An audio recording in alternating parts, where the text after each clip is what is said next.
소장까지 해드리고 정리를 할게요. 이것 때문에 같이 올려드리려고 시간이 계속 늦어지네요. 지금 그냥 사무실에서 녹화를 하고 있는데 약간 잡음이 들려도 이해를 하세요. 양해를 좀 부탁드릴게요. 제가 소송 관련해서 뭐 나중에 실질적으로 일상생활에서 소송을 하는 경우들이 그렇게 많진 않지만 소송을 혹시나 하게 되면은 직접적으로 어떻게 진행을 하는 게 좋은지 뭐 이런 부분을 말씀드려요. 그리고 뭐 주변에 계신 분들이 있다고 하면은 어떻게 하는 게 소송상 더 도움이 되는지 이런 것도 생각을 해보고 같이 뭐 혹시나 고민할 일이 있으시면 얘기를 해주시면 좋은데, 형사사건 같은 경우에는 자백을 하는 사건은 실질적으로 변호인이 할 수 있는 게 그렇게 많지는 않습니다. 근데 사안을 정리하고 양형을 반영하는 데 도움을 줄 수는 있긴 한데, 뭐 재산범죄라 이런 것 같은 경우에는 차라리 변호사 선임 비용이나 이런 걸 합의하는 데 더 쓰세요. 전 개인적으로는 그렇게 생각을 해요. 자백하는 사안에서 뭐 특별하게 정말 법리적으로 꼭 다퉈야 되는 부분이 있다고 하면 당연히 필요하겠죠. 그럴 때는 그런 게 아니라 다 인정하고 법리상 다툴 것도 없고 상대방한테 피해액을 변제하면은 유리한 정상인 관계에서는 뭐 대부분 그렇게들 하시지만 굳이 뭐 선임이나 이런 거 필요 없다고 말씀하셔도 될 것 같아요. 재판부에 선처를 바라는 거지. 그리고 피해자한테 피해복을 선처를 바라는 게 훨씬 더 양형상 유리하게 작용합니다. 그리고 민사소송에서 제가 오전에 그 전 녹화 강의에서도 말씀드린 것 같은데, 본인이 생각한다고 다 유리한 게 아니에요. 처분문서가 없어요. 차용증이나 약정서 이런 게 없어요. 말만 있어요. 돈이나 이런 게 지급된 것도 명확하진 않고, 지급된 내역은 있는데 그게 이것과 관련된 건지 입증하려면 상대방이 입증해야 돼요. 약정이 있었다는 거나 이런 것도 상대방이 입증해야 되는 거예요. 제가 입증하는 게 아니라. 그런데 제가 그 약정이 있었다고 뭐 따로 계약서나 이런 것도 없는데 그냥 인정을 해버려요. 그럼 상대방 입장에서는 자기가 주장 입증을 해야 되는 거를 저희가 다 인정을 해버리니까 입증할 필요가 없죠. 그 다음부터는 그 내용을 가지고 저희가 다퉈야 되는 거예요. 그러면은 피고 입장에서는, 많이 입증 책임 보통 원고에 있으니까 피고 입장에서는 상당히 골치 아파지겠죠. 그러니까 처음에 문제가 될 만한 소지가 있는 거는 다 다퉈야 돼요. 그렇게 생각을 하시면 돼요. 뭐 근데 너무 지엽적이고 말도 안 되는 명백한 걸 다투면은 뭐 말도 안 되지만, 뭐 상대방이 500만 원 입금한 게 있어요. 근데 입금한 게 없다고 막 다퉈요. 그런 거는 좀 이상하죠. 그런 것처럼 이제 당연하게 된 부분에 대해서는 문제 삼으면 안 돼요. 그런데 이제 뭐 다툼의 여지가 있는 것들은 최대한 선에서 확정적으로 대답을 하면 안 되는 거예요. 뭐 여러분이 나중에 누구랑 뭐 어떤 관계를 유지하다가 동업 관계일 수도 있고요. 아니면은 그 외에 무슨 뭐 연인 관계일 수도 있고요. 연인 관계에서도 금전거래 많으니까요. 그런 거를 했을 때 이게 증여일지 그냥 일반 차용금일지 이런 여러 가지 여지가 있는 부분들이 있잖아요. 이런 거를 나중에 확인하는 작업을 할 수가 있는데, 그때까지 명확하지 않을 때는 저희들은 전화를 하라고 그래요. 전화를 하라고 그래서 뭐 이러한 적이 있지 않냐, 약간 유도신문처럼 얘기를 하는 거죠. 근데 상대방으로부터 대답은 나와야 돼요. 제가 물어보고 제가 대답하고 맞지 않냐 뭐 이런 식으로 해가지고 혼자 주도적으로 하면 안 되고 상대방으로부터 그에 대한 대답이 나와야 되긴 하는데, 그런 경우에 기존에 이제 자료가 없으니까요. 뭐 연인 관계에서 돈 빌려주고 할 때 실질적으로 차용증 만들고 그렇지는 않잖아요. 계좌 관계는 있긴 하지만, 근데 그걸 증여라고 우길 수가 있단 말이에요. 상대방이 금액이 크면은 증여라고 우기긴 좀 어려워요. 증여라고 막 주장하면서 막 월급이 한 300만 원, 500만 원 이렇게 사이인데 2천만 원, 3천만 원을 증여했다. 얘가 날 사랑해서 준 거다. 뭐 이렇게 주장하는 건 재판부도 잘 안 믿겠죠. 기본 소득이 있으니까. 뭐 집이 엄청 부자라면 모르겠지만, 근데 몇십만 원, 몇백만 원은 줄 수도 있잖아요. 어떻게 보면은 뭐 당연히 잘 안 주지만 줄 수도 있어요. 사랑하면은 아파트도 만들어주고 그러죠. 그리고 헤어지면 달라고 그러고 아무튼 그런 사람들 많습니다. 예전에 이제 많았어요. 불륜 관계에서 뭐 그런 경우가 좀 많은데 요즘엔 좀 더 별로 없는 것 같긴 한데 아무튼 뭐 그런 것처럼 그 당사자들 사이에 입증할 수 있는 그런 것들이 많지 않은 이상은 뭐 전화나 이런 식으로 해가지고 유도신문이나 이런 쪽으로 해서 내용을 확보하는 경우들이 있어요. 그런 것처럼 그렇게 이제 확정적으로 대답을 해버리면은 상대방이 그래 맞다 그때 나 빌린 거다 뭐 이런 식으로 대답을 해버리면은 그 다음부터는 뭐 다툼의 여지가 좀 어려워요. 다투기가. 그래서 다툴 수 있는 부분에 대해서는 확정적인 의사로 표현이나 이런 거를 혹시나 소나 뭐 그 여러 가지 다른 부분에서도 생각을 좀 해보고 말씀을 하셔야 돼요. 전 그걸 말씀드리고 소장 한번 볼게요.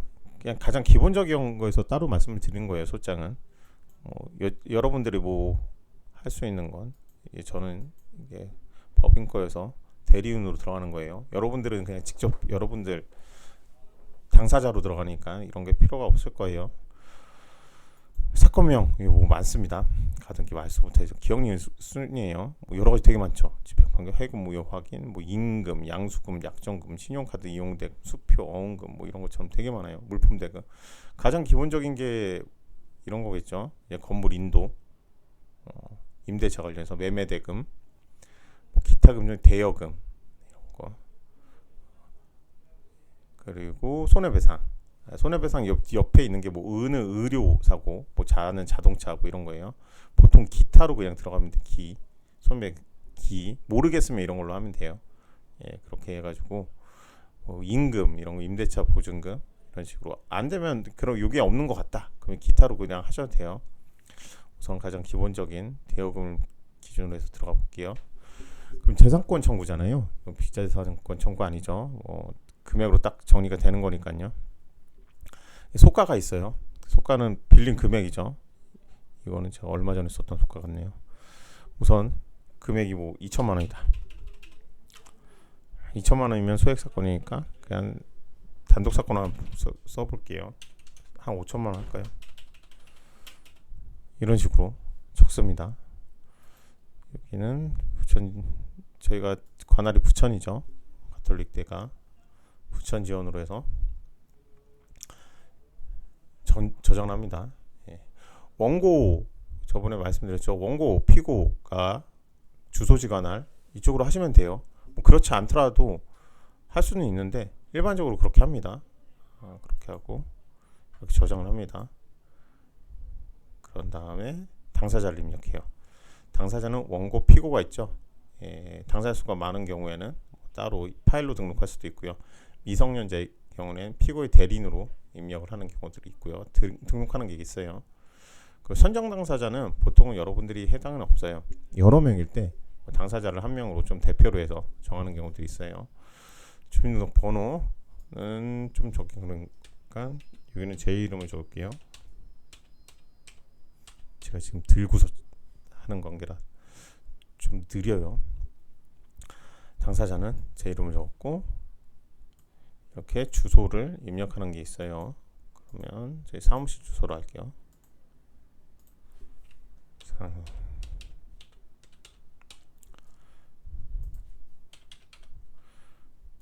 이게 사무실이에요.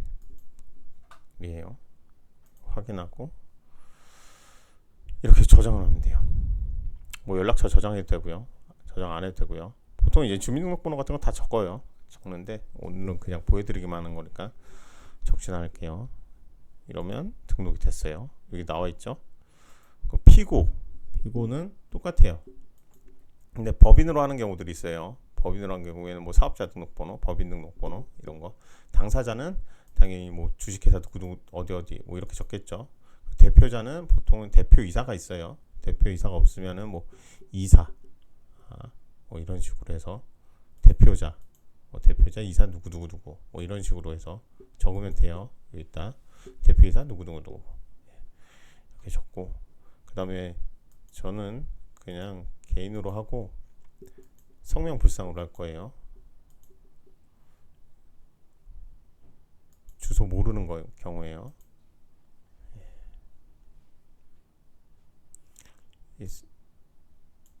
그 송달 장소 주소를 지금 모르니까 뭐 이런 식으로 동일하게 하죠. 그리고 저장. 당사자 명을 입력을 안 했죠. 성명불상. 그리고 표시 정정을 하는 거예요. 나중에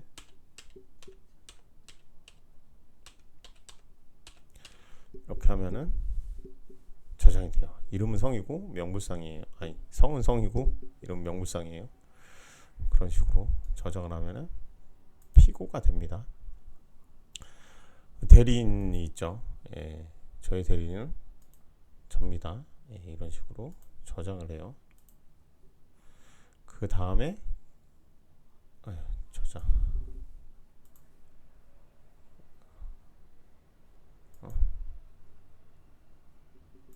됐는데 왜 안 되죠? 담당 변호사 저로 할게요. 담당 변호사 지정 때문에 오체 이런 식으로 저장을 하는 거예요. 그리고 저장. 이거 지금 대리인으로 입력을 해서 그런 거예요. 예, 당사자가 직접 하는 소송에서는 이런 거 입력하는 게 없어요. 청구 취지인데 제가 예전에도 말씀드렸지만 이거 다 예시가 나와 있다고 그랬잖아요. 예시가 나와 있어요. 뭐 이런 거 예시 보시면 이런 식으로 나와 있어요. 예. 근데 보통은 이자하고 같이 지급을 청구를 해요. 예. 그래서 보통 이런 식으로 원고는 피고에게 지금 얼마였죠? 위에서 5천만 원이었죠? 5천만 원과 이에 대하여 뭐 일자가 있으면 약정된 일자가 있으면 그때부터로 하시면 되고, 만약에 없다고 하면은 그 소촉법상 이자가 있어요.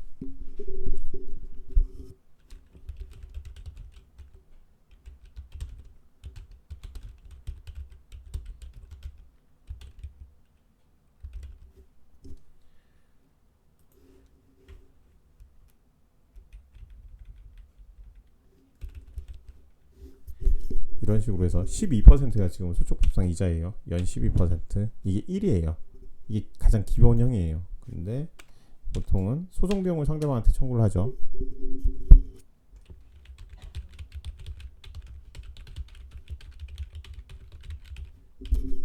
이런 식으로 피고한테 소송 비용을 부담시키는 거예요. 소송 비용은 변호사 소송 비용 규칙에 따라서 변호사 보수는 청구가 돼요. 예. 그리고 나머지 이제 부대 비용은 실제 입금하고 사용한 내역이에요. 뭐 감정 비용이 있으면 감정 비용, 인지대 송달료도 그렇고 상대방한테 전부 승소했을 경우에는 그렇게 청구할 수 있어요. 그래서 이제 그 오전에 잠깐 말씀드렸지만 청구 취지가 이제 일부 변제해서 그게 인정된다. 그러면 끝까지 안 바꾸면 제가 패소하는 거예요. 일부에 대해서 뭐 3천만 원이었는데 1천만 원 변제했는데 그거를 청구 취지를 변경을 안 해요. 청구 취지 변경하면은 전부 승소할 수 있는데 굳이 상대방이 승소할 부분을 가져갈 필요가 없죠. 그리고 내가 인정하는 부분을 굳이 감축시키지 않을 필요가 없죠. 예. 그리고 이제 좀 많이 하는 게 사망이에요. 사망.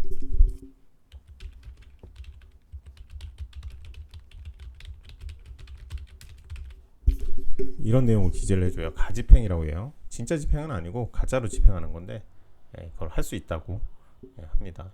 그렇게 써주면은 그게 확정이 안 되더라도 1심 끝나고 항소를 할 수가 있잖아요. 항소한 상태에서 제가 가짜로 집행을 할 수가 있어요. 진짜 집행하고 별 차이가 없습니다. 그럼 상대방이 그 가짜로 된 집행을 해결하려고 하면 공탁을 하고 뭐 여러 가지 골치가 아파져요. 뭐 그렇게 해서 다투는 경우들이 있을 때는 미리 1심에서 가집행할 수 있는 결정문을 받으면, 판결문을 받으면 약간 압박을 할 수 있죠. 근데 뭐 다툼의 여지가 있다고 하면은 굳이 가집행을 들어갈 필요는 없어요. 금액 돈만 들어가지.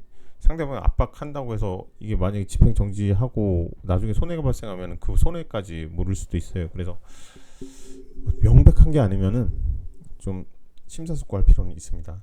그런 부분을 같이 생각해서 하는 거고요. 청구 원인 여기다 이제 파일로 이런 식으로 파일로 작성해가지고 그냥 파일 첨부하는 게 보통 저희들은 그렇게 해요. 파일을 일반적으로 그냥 첨부를 하는데 오늘 같은 경우에는 작성하는 거를 잠깐 잠깐만 보여드릴게요. 보통은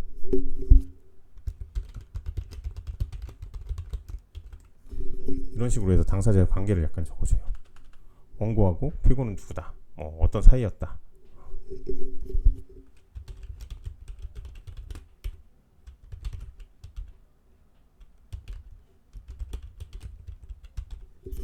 뭐 그냥 간단하게 이런 식으로 적을 수도 있고요. 안 적어도 돼요. 뭐 적는 게 중요한 건 아니에요. 근데 둘이 어떤 사이에서 동관계가 왔다 갔다 했는지를 설명하면 재판부에서 충분히 그럴 수 있었던 관계구나, 뭐 이런 부분을 좀 더 참고해서 볼 수 있으니까 이해의 편의를 위해서 하는 거거든요. 이 소장이나 답변서나 준비 서면은 저희가 이해하려고 작성하는 서면이 아니에요. 그 재판부한테 설명하는 서면이에요. 그러니까 내가 이해하고 있다는 걸 표출하는 게 아니라 재판부가 이렇게 읽으면은 훨씬 제 얘기가 잘 전달이 될 것 같다, 이런 거에 집중해서 생각을 하셔야 됩니다. 예. 지인 사이다 이런 것도 그냥 그래서 적어주는 거예요. 굳이 필요는 없죠. 어떤 사이건 어때요? 돈만 왔다 갔다 한 관계만 확실하면 되죠. 그 다음에 뭐 이제 금전 소비 대차죠. 이 대여금 같은 경우에는 그걸 또 적어주는 겁니다.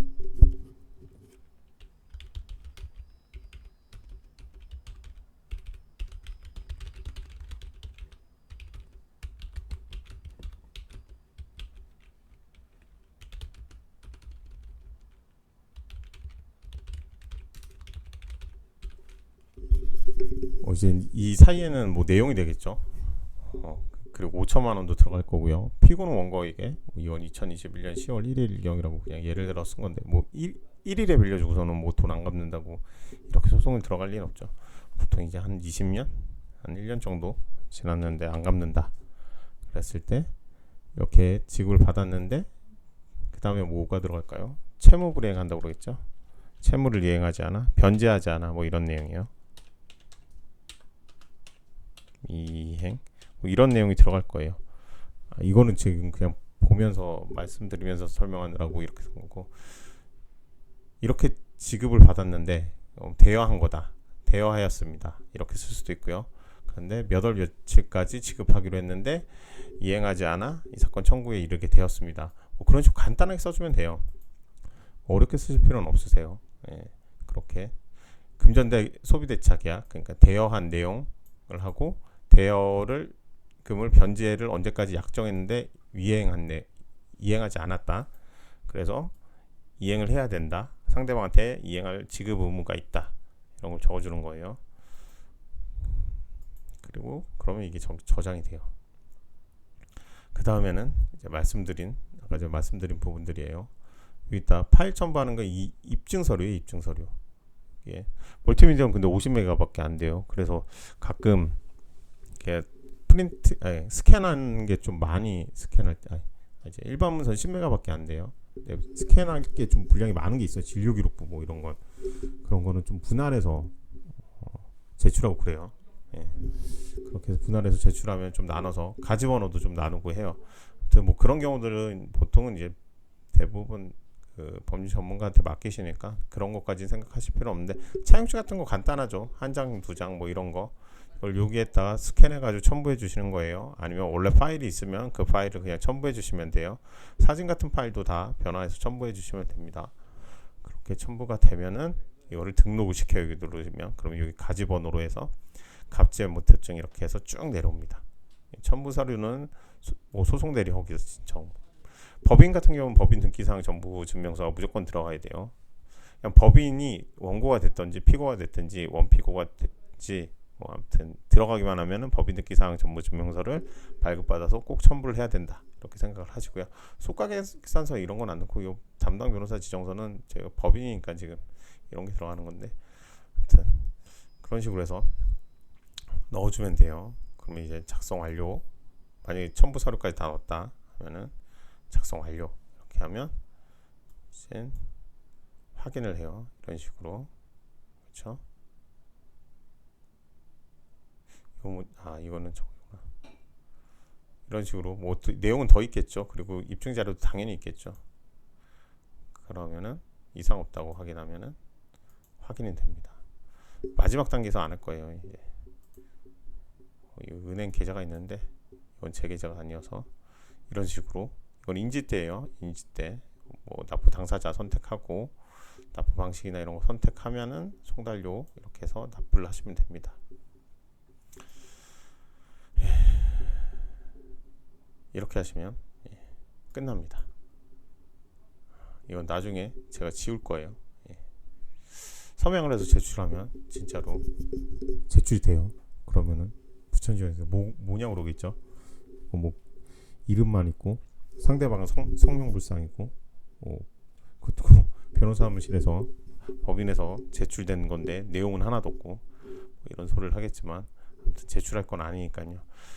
보시면 알겠지만 이런 식으로 간단해요. 그리고 전자서명해서 제출하면은 법원에 제출이 돼서 법원에서 배당을 하고 배당된 재판부에서 상대방한테 송달을 해야 됩니다. 아까 전에 말씀드렸듯이 이건 성명불상이니까 그 휴대전화나 이런데 사실조회나 문서제출명령 이런 걸 통해서 그 뭐 계좌번호가 있으면은 해당 은행에 금융거래 정보 제출명령 신청을 한 다음에 그 정보를 토대로 해서 당사자 변경을 하시면 돼요.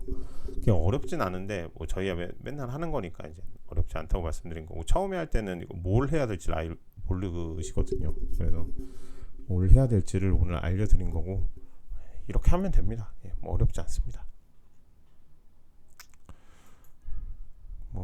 그리고 집행 잠깐만 보면요. 그 여러분들이 아까 전에 판결문을 이렇게 받으면 그걸 가지고 집행문을 받아요. 확정이 되면 집행문을 받을 수 있는데 거기에 대해서 보통 많이 하는 게 이제 강제 경매 신청이죠. 경매를 신청할 수가 있어요. 여러분이 가지고 있는 판결문을 가지고 나는 이 사람의 재산을 경매에서 팔아서 내 돈을 어떻게든 회복을 하겠다, 회수를 하겠다, 이런 거를 이제 청구를 하는 거예요. 그런 식으로. 그리고 이제 많이 하시는 게 채권 압류 추심이에요.